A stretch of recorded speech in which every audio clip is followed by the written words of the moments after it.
Kerja di New Zealand bisa dapat nabung 1 miliar setahun. Masa sih?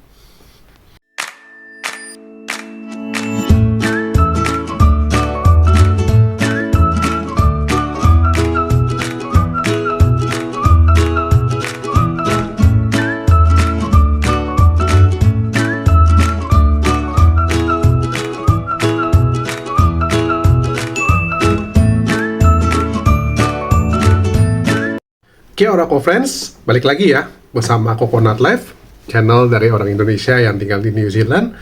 Jadi hari ini Koko mau share sedikit nih untuk review dari pekerjaan yang Koko udah pernah jalani selama bekerja di New Zealand ini ya. Nah, mungkin buat kalian yang baru, ini disclaimer aja, informasi bahwa Koko ini sekarang posisi di New Zealand ini adalah sebagai pelajar internasional ya, atau international student, dan Koko melakukan beberapa pekerjaan part-time di New Zealand ini. Oke, jadi Koko mau share sedikit gimana pengalaman Koko bekerja selama di New Zealand ini, dan kemudian juga apa sih kelebihan dan kekurangan dari tiap-tiap pekerjaan yang Koko sudah jalani di New Zealand ya. Oke, jadi pertama, ini adalah pekerjaan yang pertama kali Koko dapetin di New Zealand. Oh iya, sebelumnya bahwa pekerjaan yang Koko mau ceritain di sini ini adalah pekerjaan yang sifatnya rutin ya. Jadi Koko ini ada beberapa pekerjaan yang sebenarnya juga istilahnya tuh nggak terlalu rutin lah, cuman yang sesekali doang gitu lah. Tapi kita bahas yang rutinnya aja ya. Nah, jadi pekerjaan pertama yang Koko pernah jalani adalah menjadi Print and Mail Insertion Officer. Ini di salah satu perusahaan IT yang ada di New Zealand. Jadi Koko tuh dapat pekerjaan ini sekitar kurang lebih 1,5 bulan lah setelah Koko sampai di New Zealand ini. Nah, terus latar belakang dari perusahaannya sendiri, ini adalah sebuah perusahaan IT yang ada di US. Jadi mereka punya beberapa subsidiaries atau cabang anak perusahaan yang ada di New Zealand. Nah, kemudian untuk pekerjaannya sendiri, jadi gampangnya gini, perusahaan ini dia punya salah satu unit bisnis. Jadi kayak mereka tuh mencetak tagihan seperti misalnya tagihan dari bank atau dari telecommunication provider, atau mungkin juga bekerja sama dengan lembaga pemerintah yang ada di sini. Mereka akan cetak tagihan melalui sebuah mesin yang sangat besar gitulah, mesin yang sangat besar. Mereka akan ngeprint kira-kira puluhan ribu lah setiap, atau ratusan ribu mungkin setiap harinya. Nah, setelah mereka ngeprint, sebelum istilahnya dikirimkan melalui pos, itu kan mereka harus masukkan ke dalam amplop ya pastinya. Nah, mereka tuh juga punya istilahnya mesin yang sangat besar juga untuk membuat proses ini otomatis gitu. Jadi kita tinggal masukin aja hasil yang udah di printnya, terus juga tumpukan dari amplopnya itu yang akan kita proses ke dalam satu mesin besar itu. Nanti dia akan keluar sendiri tuh, udah otomatis tersusun berdasarkan kode pos.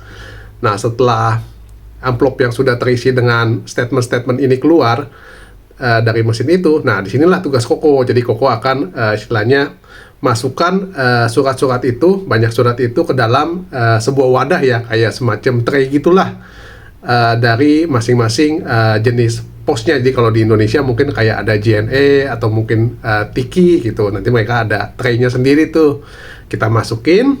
Itu kan sudah urut ya. Nah, kemudian kita tinggal kasih label lah, label di situ berdasarkan hari apa waktu itu, misalnya kita pengirimannya atau pengerjaannya, terus juga kode posnya dari nomor berapa sampai nomor berapa gitu. Terus juga ada kode referensi dari job yang dikerjakan, supaya nanti kalau misalnya ada suatu masalah kita gampang untuk telusurinya, gitulah kurang lebih. Nah, terus kemudian untuk keuntungannya sendiri ya dari pekerjaan yang ini, karena ini merupakan perusahaan yang cukup besar, jadi mereka itu secara gaji itu lumayan besar lah, lumayan besar, di atas dari minimum wage-nya New Zealand, walaupun mungkin nggak jauh-jauh banget sih untuk bedanya. Nah, terus keuntungan yang lainnya itu juga kita itu dikasih jaminan seharinya itu. Kalau kita ngambil satu shift misalnya sehari itu, kita walaupun kita kerjanya kurang dari 3 jam, mereka tetap akan bayar kita 3 jam gitu. Nah, terus keuntungannya juga ya lingkungannya juga enak ya. Lingkungan kerjanya enak, dan suportif juga. Kemudian juga pekerjaannya ini bisa dibilang relatif gampang lah, karena ya seperti Koko tadi lah bilang nggak terlalu banyak variasi, dan walaupun mungkin kita perlu kerja cepat tapi ya istilahnya fokus terhadap apa yang kita lakuin aja gitu loh. Terus juga karena ini perusahaan besar ya mungkin ada kesempatan juga nanti kalau misalnya kita kerjanya bagus, terus juga saat kita di sini jadi international student, nanti siapa tahu dapat bisa bekerja di perusahaan tersebut juga kan. Nah, kemudian kalau kekurangannya, sistem pekerjaan ini dia casual, jadi secara gambaran besar aja ya, casual itu artinya bahwa nggak ada jaminan kamu akan dikasih berapa jam gitu untuk dalam seminggu. Terus juga dia juga bisa diputus kapan aja. Kalau misalnya mereka perusahaan merasa udah nggak butuh, ya udah selesai gitu. Tapi untungnya sih mungkin karena balik lagi nih perusahaannya besar, selama ini sih mereka melakukan selalu memanggil ya setiap minggunya ya. Dan jadwalnya juga yang dapat juga rutin gitu loh. Nah, habis itu juga kalau kekurangan yang lainnya mungkin karena dia jamnya ini agak pagi ya, mulainya itu start jam 6 pagi, jadi ya kadang public transportnya itu yang agak susah untuk sampai ke sana. Jadi ya mau nggak mau Koko harus beli sepeda dan naik sepeda ke sana. Kemudian pekerjaan kedua yang Koko dapetin selama di New Zealand ini itu adalah menjadi front of house. Mungkin kalau teman-teman yang saat ini ada bekerja di Australia mungkin kenal lah dengan istilah front of house ini ya. Kalau di Indonesia mungkin agak kurang terkenal lah istilah ini. Jadi kalau di Indonesia ya istilahnya waitress atau pelayan lah gitu di sebuah restoran, yang tugasnya itu dia lebih banyak di depan. Jadi restoran bagian depan ya, bukan di kitchen. Jadi kalau secara umum tugasnya itu mencakup kita ngantri makan ke customer, terus mencatat pesanannya apa dari customer juga kan. Nah terus habis itu juga kalau di tempat Koko secara spesifik, karena Koko ini bekerja di sebuah restoran Jepang ya, restoran Jepang, cuman dia ownernya ini adalah orang Korea. Jadi lingkungan kerjanya pun juga mayoritas kebanyakan orang Korea, dan juga mungkin ada beberapa staff dari orang yang lain seperti misalnya orang Jepang dan sebagainya, sehingga mungkin budaya mereka itu istilahnya, kalau mungkin teman-teman tahu ya, pali-pali itu istilah Korea, kita harus bekerja dengan cepat, dan juga karena hospitality juga menuntut kecepatan kita ya. Jadi ya kita di sana tuh istilahnya di sebuah restoran yang sangat fast pace atau berputar secara cepat lah, semuanya harus serba cepat.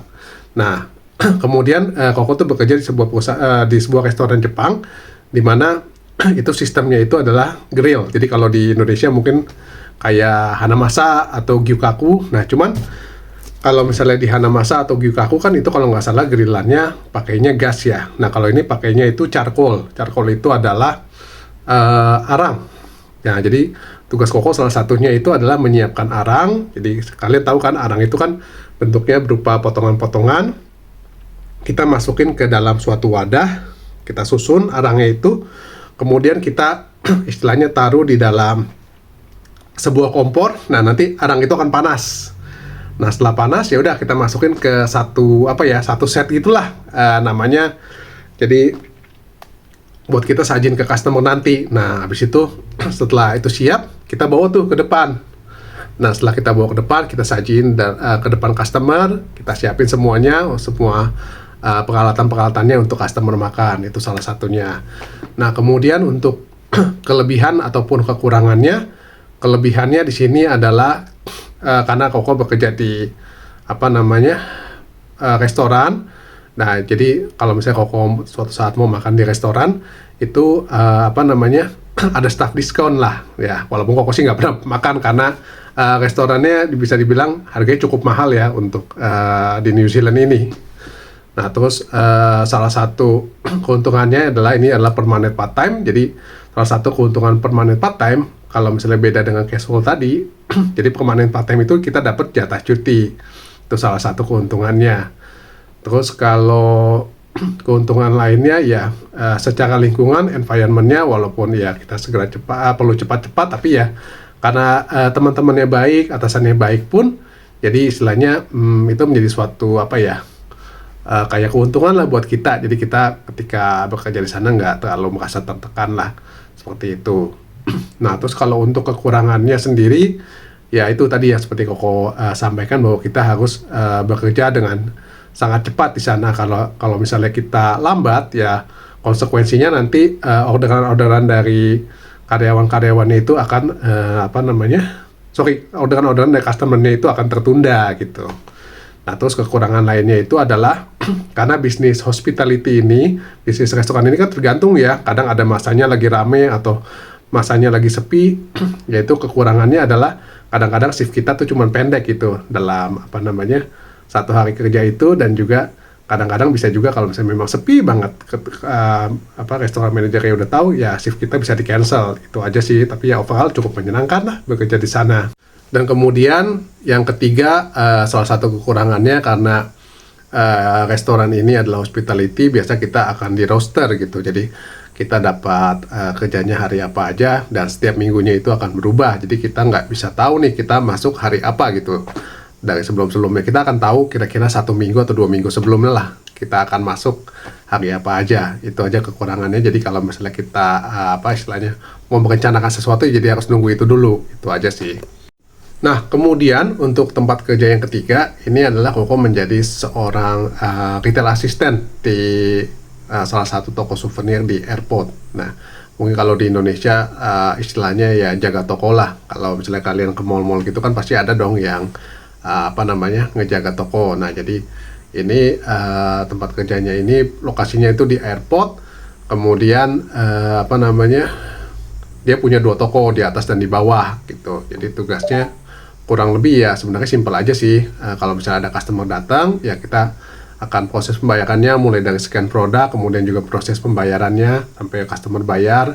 Terus juga kita harus menyambut customer ketika datang, istilahnya basa-basi untuk kita mencoba untuk menjual produk yang kita miliki di toko tersebut. Dan juga mungkin ada tugas-tugas seperti misalnya kita harus isi lagi tuh, misalnya display udah kosong, udah dibeli sama customer.